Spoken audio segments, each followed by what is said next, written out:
so glad to be back. We Back, chit-chatting with my sister. We back. Yes. It's been long overdue. Long overdue. I miss this place. I know. And we will not go nowhere else because our people been wanting it. People been waiting and saying when y'all coming back. So maybe we got to stay consistent. Yeah, we have to. Consistency is key. And we already know that God has placed this as something that we need to be doing. Yeah. And so we here. We have no other choice. No other choice. Yeah. God called us to do it. We got to walk in it. So last video, you ended up finishing up your testimony. Yes. It was an amazing video. So if you're listening and you have not seen the part 2 to LaPortia's story, please go take a listen and watch that because it's very powerful. So you have anything that you want to wrap up about the story or just what God placed on your heart, or we just gonna go into the next segment? What's up? No, I think the way that it ended was necessary. I know it was very unconventional based off of what we're doing, but I feel like it was definitely necessary because the enemy literally tried everything to not have that, because we had it already recorded. Yes. We just could not get it into. Yes. We couldn't get the footage, and so it's okay. It's okay. But I feel like, it all, even though with delays and all of those things that happen in life, just realizing that I got to see that God is doing something, and even, and maybe when I put it out at that time, maybe it would not, or when we put it out at that time, maybe it would not have been effective to those who needed to hear it at that time. Maybe now was the time. And so I just pray that whoever does listen to it, that they are able to, that it touches them, that it's what they need, that it's encouragement. So yeah, that's it. And I feel like God has a sense of humor. Wow. Because I say that because while you were just talking, I'm just like, okay, we talking about we want to be transparent and real. Mm-hmm. We stopped because we kept having issues with uploading and having issues with this and that. Yeah. But God told us to do this, right? Yeah. So I just kind of felt like you said, everything is the way it's supposed to have been. Absolutely. And I feel like it was designed that way, but it was also designed to help us because we're like, yeah, we knew that God told us to do this, but in that time, we had confirmation from a prophet. Absolutely. That was telling us. You know what I mean? Yeah. Like we had confirmation from a prophet. Yeah. Saying it's a podcast.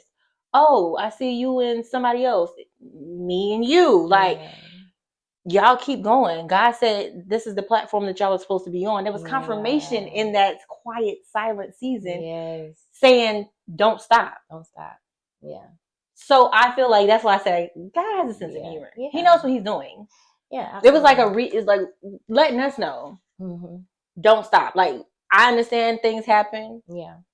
Your stuff is not going to always be up to par. You thinking all these doubts is in our minds. I know it was for me. Yeah, absolutely. You know what I mean? Like, well, maybe we just need to stop because we don't have we don't have the equipment that we're supposed to have. Yeah. But at the end of the day, God was like, no. Hey, listen, I said I gave y'all the creativity and the vision for this. It's y'all keep doing it. Yeah. Because y'all are going to be placed on a platform. Absolutely. And it's not we're not doing it because we want to be famous. We're not doing it because of that. We're doing it because this is what God said. There's need for this. Absolutely. And it's just not for PKs. It's for everybody. Yeah. So I just kind of felt like that. That's why I said God has a sense of humor, because I felt like during that season we had doubts, but then God came and reassured us, like, no, it's okay. Keep going. Yeah. No matter what you got, because I'm going to provide everything else. Right. Yeah. So with that being said, I just kind of feel like that can be like that's our segue into our next topic. Absolutely. So, after the testimony is what we can title this next, episode is after the testimony. Yeah. There are things that happen after the big testimony. Right. You know what I mean? Like, God has brought us out of the things that we were in. So it's kind of like what's next? Yeah. Yeah. You know what I mean? Yeah. I feel like after the testimony is also, it's more so like a test of your faith. Because I feel like our testimony is our life, right? Mhm. Like my life is a living testimony. The Yeah. Bible tells us that, Yeah. like to be read among men. Right. So if I know that my life is a testimony, then I know that everything I go through is just an added part to my testimony. Mm-hmm. But there is a pivotal part of your life that happens where you encounter God and something changes, something transforms about you. Mm-hmm. But everything you go through after that is a test that's just added to your testimony. Right. So I feel like that after the testimony is more so focused on the pivotal moment. Like when you had that encounter with God that truly changed where you were, like changed the direction of your life completely. Right. That really made you say, okay, yes, I'm a PK. I grew up in the church. You know, I knew who God was. I had knowledge of who God was, but I had never known him for myself. Yeah, and it wasn't until I had that encounter where I was able to experience an encounter with him that caused me to now know this God that I grew up thinking that I knew, and I didn't really know him. Right. I just had knowledge of who he was. But we understand that knowledge is important. Knowledge is very good, but if you don't know how to apply the knowledge, then it's worthless. It's pointless. Right. So being able to say, okay, I know God. I know him for myself. And I feel like that's the focal point of after the testimony. Yeah. Because like what did our life look like after we had those moments where God was like, okay, this is when you got to come out. This is when I'm saving you. So what did your life look like after that? For you, I know it was, you know, you had that moment with the prophets, and God was speaking to you about where you were, and you had said, you know, God, if you don't speak to me tonight, then I'm giving up on life. Right. So after that encounter with God in that room, when you walked out of that office that day, even up until now, like what does your life, what has it looked like after that? So for me, it was, first question, when I walked out of that room that night, when I tell you I felt like lighter, I had not felt that. Like, and that's how I knew I had got a true encounter with God. I had never felt, you know how people can tell you, oh, I felt like a burden was lifted off my chest or off my shoulders. Yeah, it was cliche to say that, but I felt that way. I came in one way, felt heavy. When I left, oh my God, I felt like I could fly. Yeah. You know what I mean? Like I felt like, oh my God. And another thing that I thought about, because I rewatched my story when I told it. So another thing what I thought was, wow, the type of hold that mentally I had, or that person had on me, was immediately lifted. Yeah. Because when I tell you, you know, when a woman says like, well, I've just been manipulated so much in my mind, like it was hard for me to walk away from that person, right? I would always say, Lord, I just want to be done. Like, why can't I just walk up to that person and say, after this, don't speak to me unless it's about our child. Why can't I do that? When I left out of that room, the next day, I called, hey, no more. Yeah. This is it. Yeah. Contact me about your child, and that's it. Right. And I don't even know, I don't know if I told you this, but like the day after that, the person wanted to have a conversation. I'll give you that. Let you see your child. Conversation was, don't leave. Right? There were tears from that person. Begging. Right? I looked just like this. I could stand on 2 feet and stand on business, and was like, no. Yeah. I'm done. You don't understand. Don't contact me unless it's about the child. Yeah. That is when I knew that my life forever would have been changed. Like, God has given me the strength to move forward. Yeah. Like, he took all that away in one night, in one moment. Yeah. I felt like I could do anything. Right?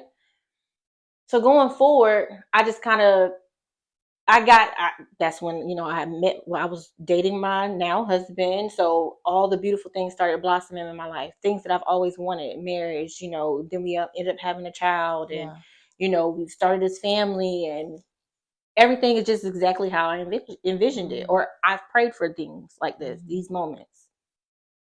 But then there's something that you can always know years and years later. You always know that, like you said, your faith is going to be tested. Yeah. So things may have transpired, and mentally now I'm feeling like I've never felt like this before again, but not to the capacity that it was. But now things may have happened and I get triggered. You know what I mean? Yeah. So that brings back the mental feelings that I had. And now I'm thinking, I don't want this to spill over into my marriage. Right. Or I don't want to. So now I have to deal with that. Yeah. I have to deal with my mind now. Yeah. And that goes with a lot of different things. Like I had to deal with my mind, and then come back into the church after, because, of course, when I was in that relationship, I was in and out of church. I would try to come every so often, but, between work and him not wanting me to be there, it was like I was in and out. So when I come back to church, it's like my mindset is I feel like the enemies would play with my mind every so often. And like your dad and your dad and your mom are the pastors, yes. Your sister is out of her, she's back in the church consistently. And she's up there doing stuff, and your dad and your mom are doing stuff, but why aren't you doing anything? Yeah. You had an encounter with God, right? This is what I feel like the enemy is saying, like, oh, you had an encounter with God, right? So why aren't you doing what they're doing? Yeah.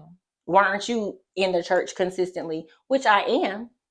But that has been a part of my PK journey that I still to this day struggle with. We talking about being transparent. Yeah.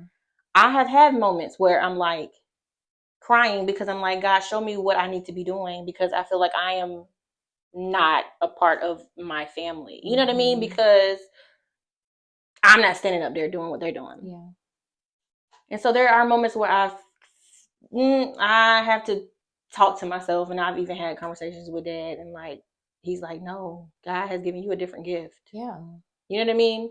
Like your praise and worship is your gift. Yeah. Use that.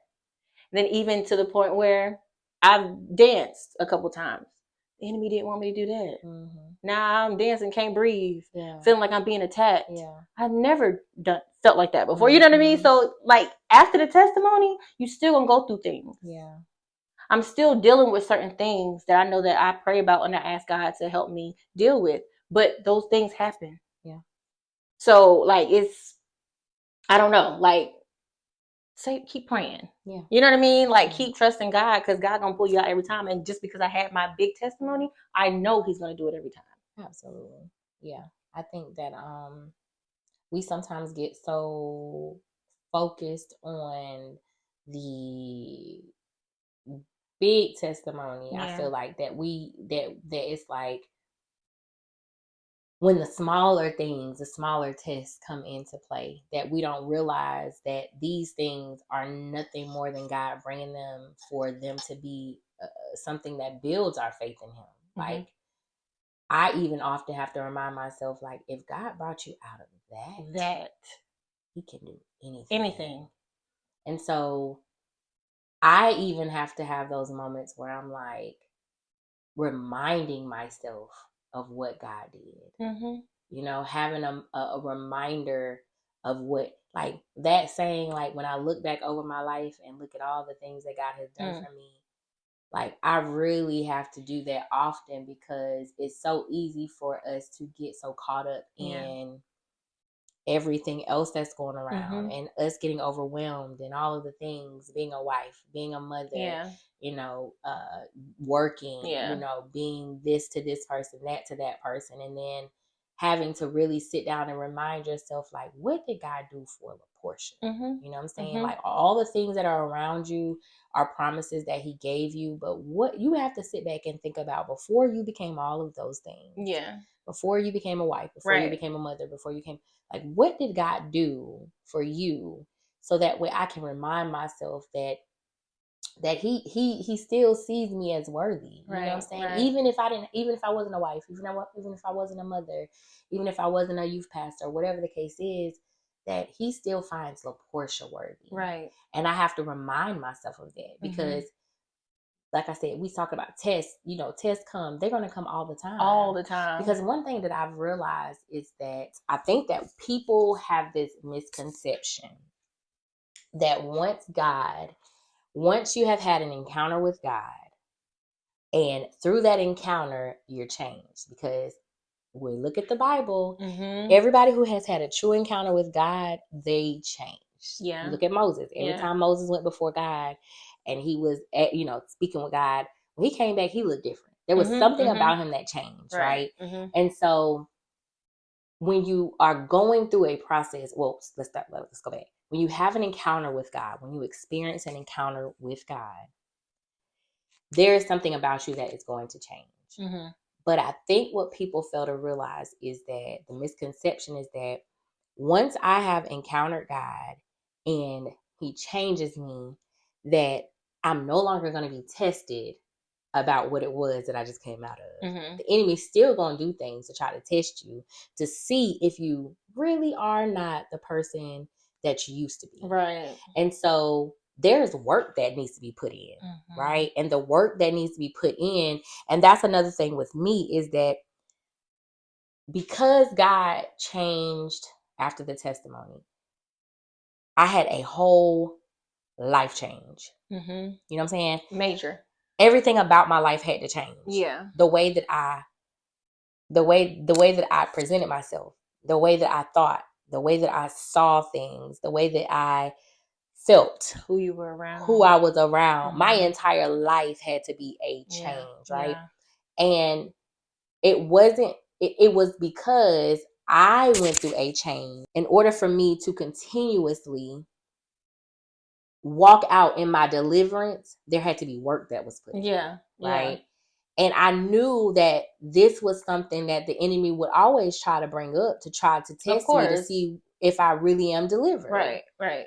And it's not, and I don't want people to get it twisted, because the same way that somebody can be dealing with alcoholism and God deliver them, he can deliver them in the moments. Right. It's truly can happen. It will happen. I've seen it happen. Where people have come in and they've been drinking, they've been smoking, they've been doing all these things, and a lifestyle change. And you literally is broken right there. Right. You know what I'm saying?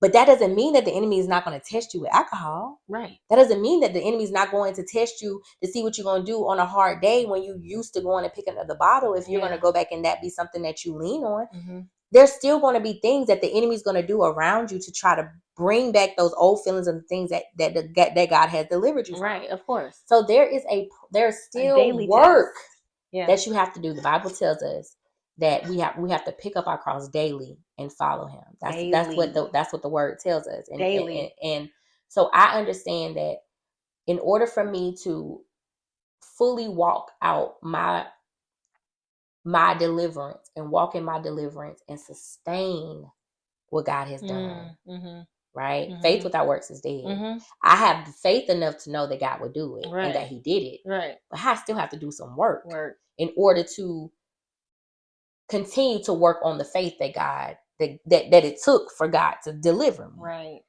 And I can't continually stay on that faith. Like, my faith has to be built. And so, because I understand that the next test may be bigger. Right. The next test may be larger. It may be more of something that can consume me. Yeah. And if I'm not at a place where I understand that and I'm not walking in my deliverance, there are things that I have to do. And if I don't understand that, then I'm going to fall to the enemy's test all the time. Every time. Because he already knows that this is something that I struggle with. Yeah. This is something that at one time I struggled with. Right.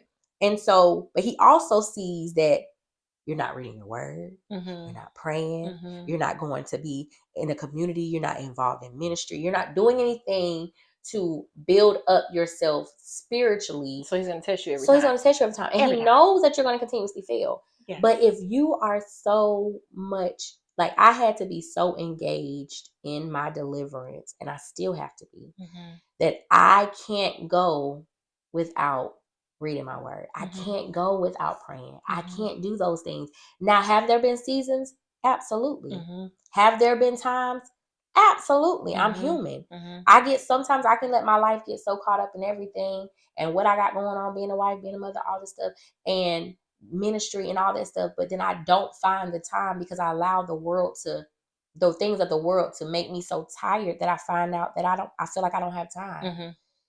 So naturally I'm exhausted, but spiritually I'm not realizing that I'm exhausted as well because I'm not filling myself up with anything that can sustain me. Right. So after the testimony, I have to be, that's one thing, a part of me, because of the change, I have to keep spiritually feeding myself to build myself up, because I know that I don't know what the next test is going to be.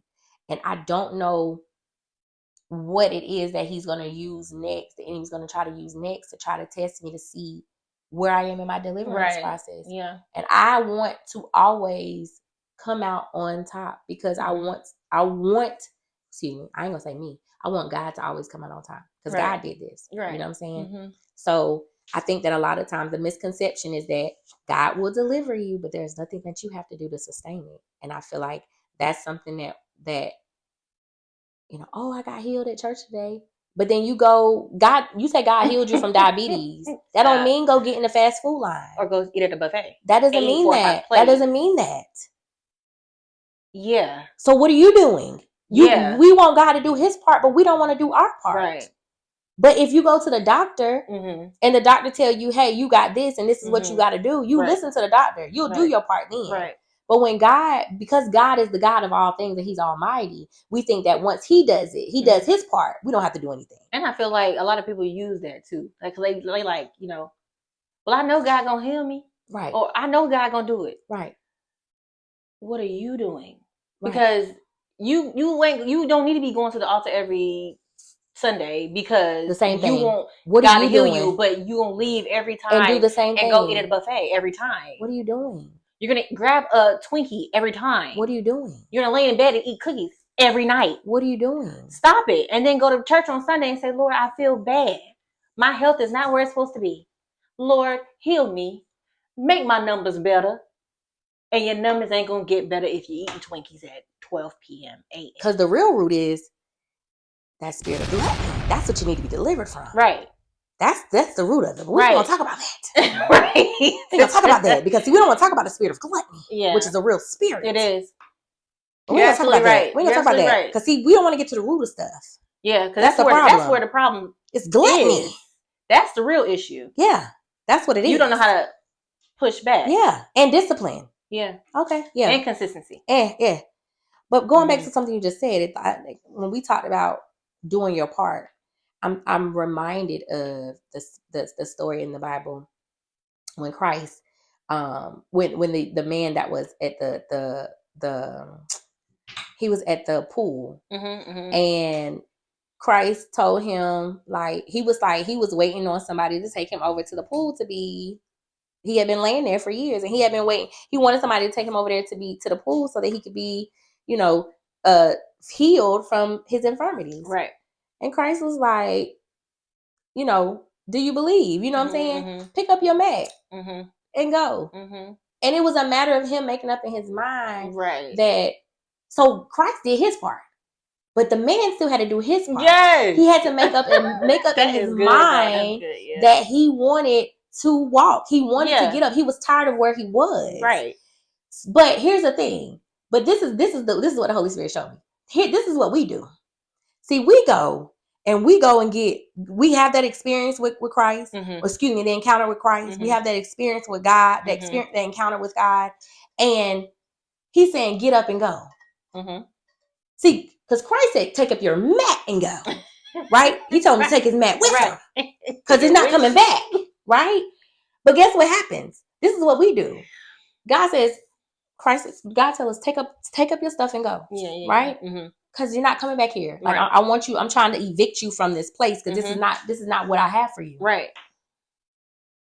You get up and leave your mat there because you want to come back. You want to come back. You keep coming back to the same thing. Yeah. Like the Bible also talks about returning back to it like a dog that returns back to its vomit. Right. So you're coming back. Why? You keep coming back. Why? Right. Why? So you go to the altar every Sunday. Why? And guess what you're doing? You're not taking up your mat and leaving it and taking it with you. You're leaving it there because you want to keep coming back to that thing. You want to keep coming back to that. Better yet, you leave your house. You get up off your mat. Leave your mat at the house. Instead of you taking your mat with you and taking it to the altar. And leaving it there. Leaving your mat at the house, getting up, going to the altar, coming back to the mat. But you want God to do it all by himself, but you're not doing your part. Yeah. Insane. That's insanity. Insane. Still complaining about your back hurts, your feet hurt. But what are you doing? What are you doing? Still complaining about you can't go to the bathroom, but you're still drinking. Yeah. Still complaining about you got a cough, but you're still smoking. Yeah. What are you doing? God says, I can take the taste. Yeah. But I know you're going to revert back to it. Yeah. So that's the thing that I want people to really understand. And that's the misconception. Mm-hmm. We said all that to say. That's the misconception. For real. That God, I expect God to do his part, but I don't have to do it. God says, I can do it. Your question mark is not about me doing it. Because I can and I will do it. Yeah. God is a God of his promises. He wants us to be healed. He wants to be healthy. He wants us to be, his Bible says, healed by his stripes I am healed. Mm-hmm. You know what I'm saying? I understand that when Jesus died on the cross, he died on the cross for all infirmities. All of that. Everything. Sin, everything. Yeah. So it's about me. Like, it's already been done. Yeah. He's already won victory over those things. It's about me making a decision to do my part. What am I going to do? I have to change. Mm-hmm. I'm going to say this and then we're going to get into it some more. Mm-hmm. But I thought about this thing actually when I was on my way home. Was it here? Mm-hmm. Yesterday? Either yesterday or today, I forgot. But I had a thought in my mind because I thought about the fact of, I was just thinking about like just me, my life, right? And I was thinking about, things that me and Casey want to do, like purchase a house and all that stuff. And things that we have to do in order for us to be in that place to do that. Right. And how next year is our year focusing on being financially debt free, right? Mm-hmm. And thinking about what we have to do in order to do that. Mm-hmm. And so I thought about I had this thought in my mind because I'm trying to just like calculate all this stuff in my mind. I'm just thinking, and God says, I even told God, I said, when I look at situations like this, I think that money will solve it all. Right? Because we think that, right? Yeah, because I think that on a daily. It seems I'm just saying. It seems that money will solve it all. Seems. But God quickly reminded me that you can have an individual who was born into a wealthy family. They get an inheritance of millions of dollars, and it's all gone within years because they don't have the knowledge of how to utilize it. Yeah. They don't have the knowledge. So I don't want God just to give me the money and then I mismanage it. My mind has to be changed too. Yes. And so I just thought about that when it comes to deliverance. Like, God, I want the freedom. I want to be set free. I want the deliverance, but I also want you to give me the wisdom to know how to steward my deliverance. Yeah. How do I steward my spiritual position well, so that way I'm constantly always chasing you and yearning for you because I may be delivered from this thing, but that don't mean that it may not be something else I need to be delivered from. Yeah.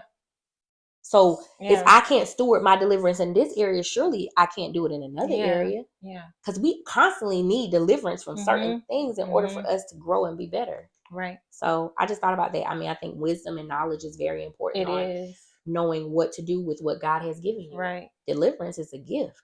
Yes. Being set free is a gift. Yeah.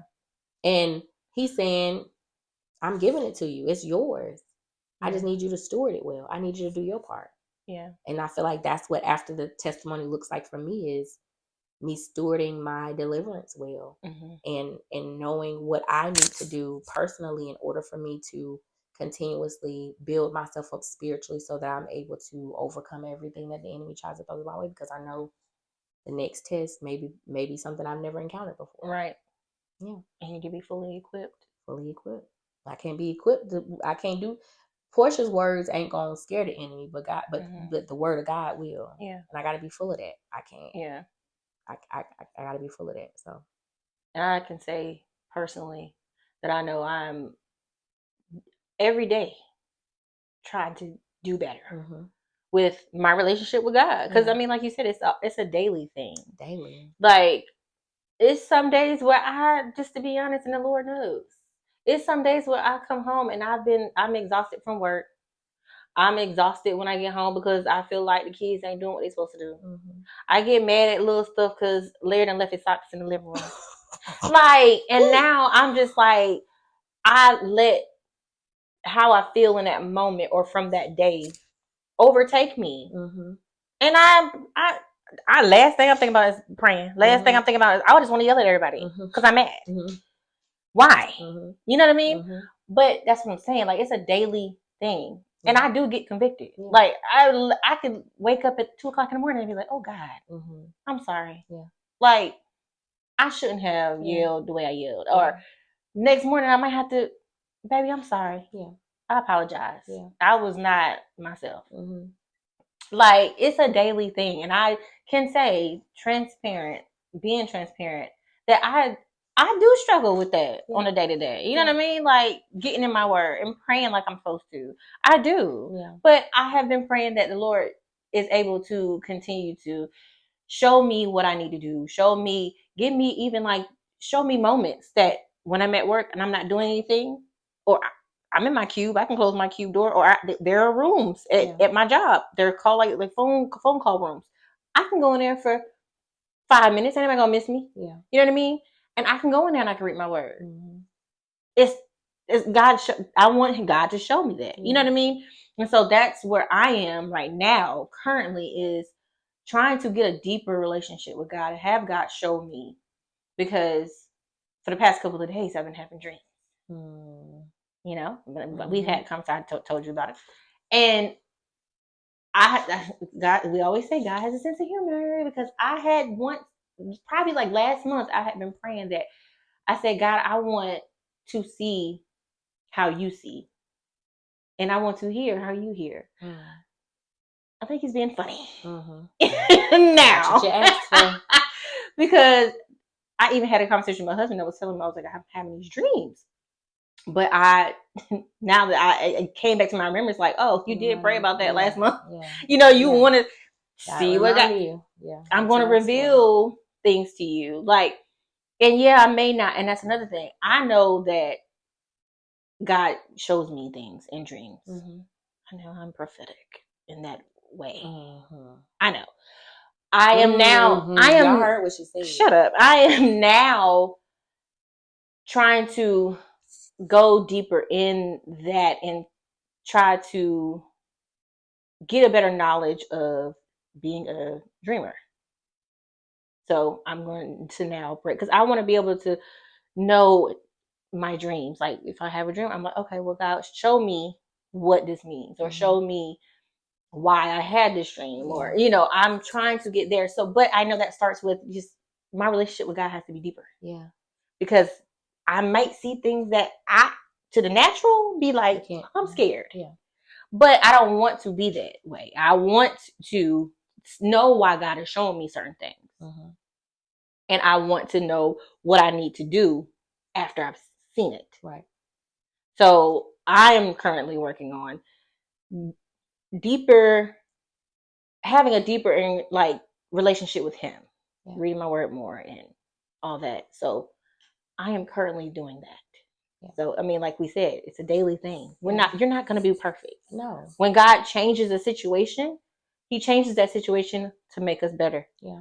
To know that he's always going to be there. Yeah. And it may not happen when you want it to happen, but it's going to always happen on God's timing. Yeah. But stay consistent. Yeah. Stay in his word. Stay praying. And just know that God is going to reveal himself, and God is going to be big in your life. Yeah. And I think the biggest thing that you just said is, I think that's another thing that most people won't do. The transparency part of saying, I know what I should be doing, but I also know that I could do better. I know what I'm not doing. Right. And I also know the calling that God has on my life. And I know what I got to do in order to steward that well as well. Right. So I think that where you are is because, you know, Dad always say, recognition comes before release, by Apostle Ronaldo S. Turner, just to make sure that I'm quoting that right. Okay. But recognition comes before release. Yeah. And so you recognize that there's something in you that God has placed in you. Right. And I'm recognizing that I have to do something to steward it well. Right. Where I'm at now, I allow things to overtake me, and kind of get in the way. But I know that God convicts me of those moments. And so I'm asking God to show me those moments. And I'm going to tell you right now, you can start with whenever you have those dreams. Go into prayer, because you don't know. It's not until you go into prayer that you'll be able to identify, even if God doesn't show you what they mean. If you're praying about what you saw, then maybe you're praying on the behalf of the person, or that you're praying, or the people that you saw. Right. And maybe sometimes God will just show you things just so that you will pray, because he's showing you something deeper. You know what I'm saying? And also, of course, reading his word is definitely going to help and assist you with hearing God, and being able to say, okay, I'm reading, this is what I'm reading. I understand that I have to understand God first in order for me to fully understand what he's saying to me. You know what I'm saying? In order to fully understand this dream that he's given me. Right. Because I know that God, he will give you things plain and simple, but there's other things that he may not give it to you plain and simple. Yeah. You got to think about Christ. When Christ came, Christ spoke in metaphors.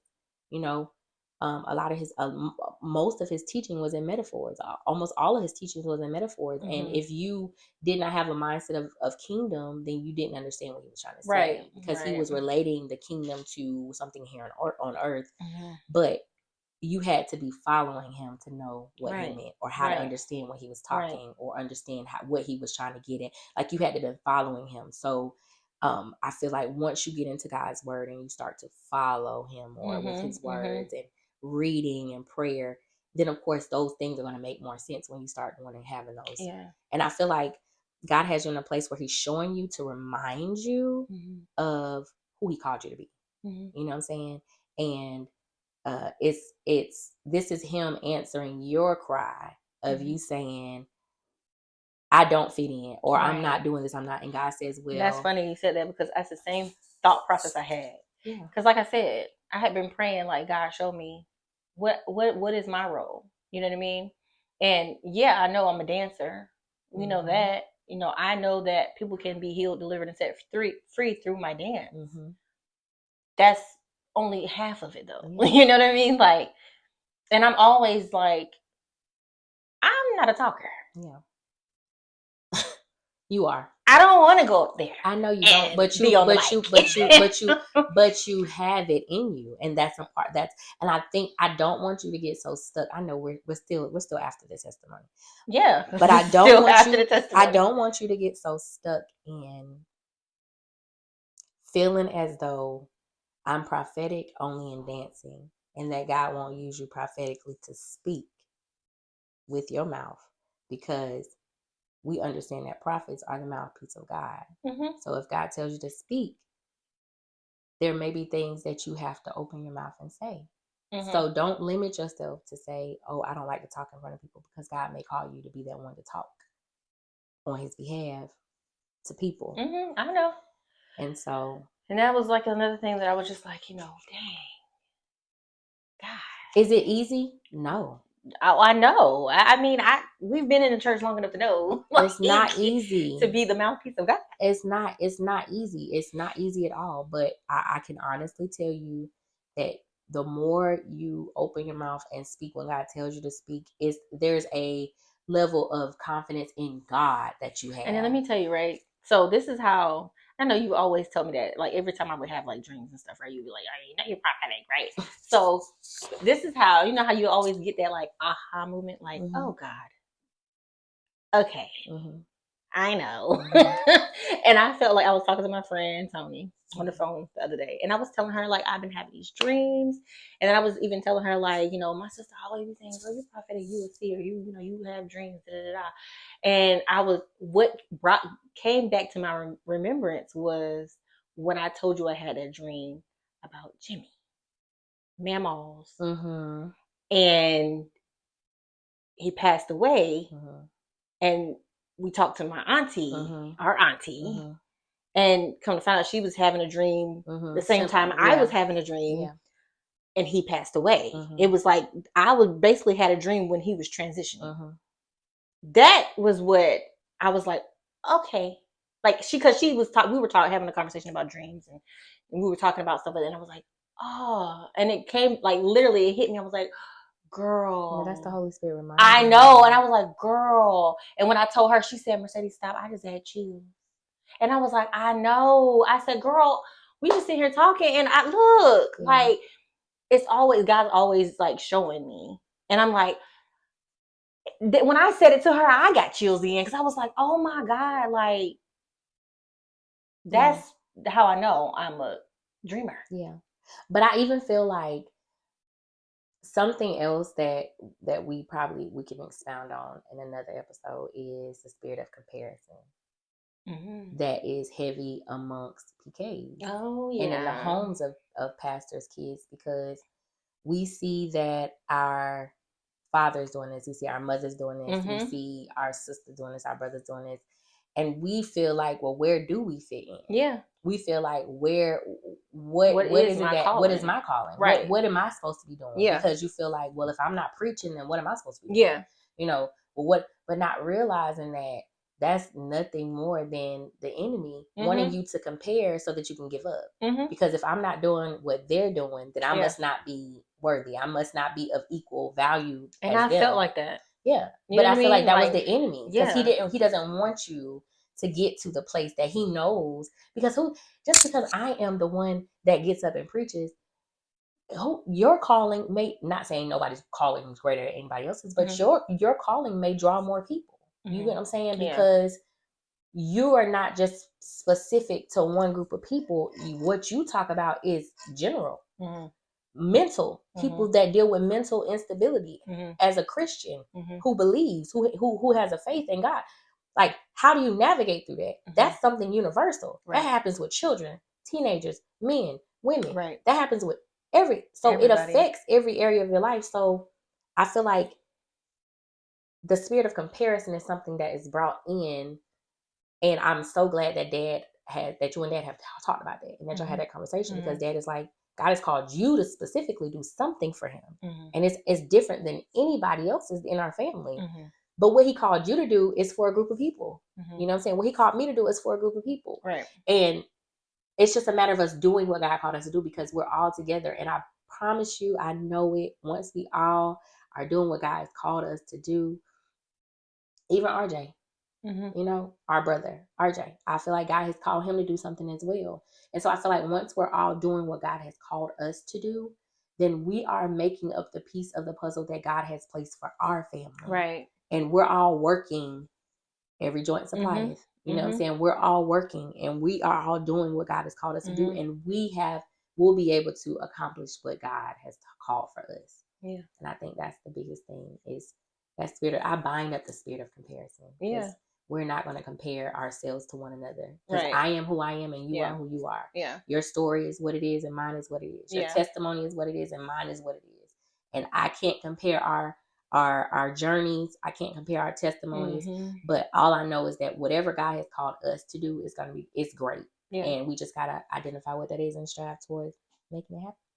And I just want to say that the people that are listening, I mean, y'all are just getting a glimpse of just regular conversation between me and my sister because we have never had this conversation before. So, you know, but this is necessary. And this is also, we're doing this and we're on this platform for other people, but for ourselves as well. Absolutely. You know what I'm saying? So this is helpful for me, helpful for you. Like, God has us placed here for a reason. Mm-hmm. And when I tell you, I just know and feel, even when we started this, it's going to be big. We had even had conversations prior to even starting it the first time. Mm-hmm. Like, this is something about this. Yeah. We might not be able to put our finger on it. Yeah. We don't know where it's going to take us, who we might talk to. Yeah. But we know that this is big. Yeah. It's God. We know God is big. Yes. Because I don't want nobody to take it the wrong way. Yeah. It ain't even about us. Yeah. It's not about us. But we know. We know we have faith in God and we know that this platform is something that God strategically placed on our hearts to do this so that it can be a place where pastors' kids are no longer silenced. Yeah. But they are able to speak their truth with transparency. Yes. And be able to talk about their point of view without Yes. any judgment, because we all have different stories. We do. We all come from the same faith, but our stories are different. And there's a segue into letting everybody know that we're going to start having people on, and we're going to be on here with other PKs. And I am so excited. I am so excited. I feel like this is probably going to be like, I love when we have our little sister talks. But when I tell you, listen to other people's stories, just being amazed at how God has brought them through, what their, PK story is. I just know it's just going to be amazing, because you never know. Like, it's so many different PK stories out here. Yeah. You don't know what other PKs are going through or have been through. Yeah. So I'm just super excited that we're going to be able to get people on here. And like I said, when we started, we're not stopping this time. No. Devil, whatever you trying to throw our way and you got trying to have on the way, if we stop it, we bind it up, because God is going to take this and make it what he knows it's going to be. Yeah. So it's going to be amazing, and I'm excited for this journey. I'm excited. So excited. I'm excited. Well, I think that this is a great way to end. I think this was a great conversation. Yes. And I'm excited about next episode. So I guess stay tuned. We'll see what we got next. Yes. Stay tuned, because we back, baby. We back.